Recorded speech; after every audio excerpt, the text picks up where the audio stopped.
Yeah, so Kemi Badenoch and the Conservatives have announced what they're calling a New Deal for young people.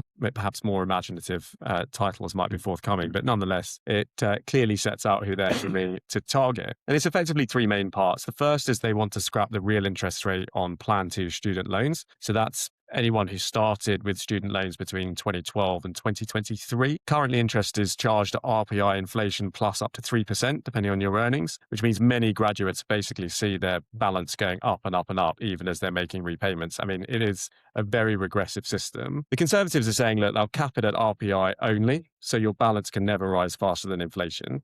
And so in effect, they say a doctor graduating with £80,000 of debt could save £58,000 over their lifetime. And they will pay for this effectively by cutting what they call bad value university courses, reducing the number of entrants to university by 100,000. And that would save, they say, 3.6 billion, redirecting that money into apprenticeships and the loan reform. Now, I think, you can argue about the detail of the policy, as Martin Lewis did on Good Morning Britain, about who benefits most from mansplained, arguably. Well, arguably mansplained, along with Ed Balls, who was sort of going on. I mean, for what it's worth, Famous for mansplaining. I think she handled it pretty well, actually.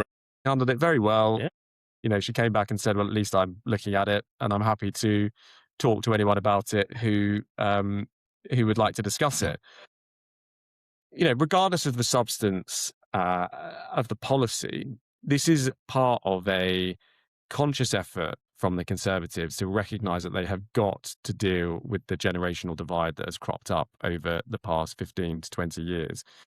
And the fact that... Otherwise known as the last time the Conservatives were in government. Well, you say that, and actually, George Osborne and David Cameron were getting quite a significant percentage of the effectively 18 to 35 vote. Let's just collapse post-Brexit.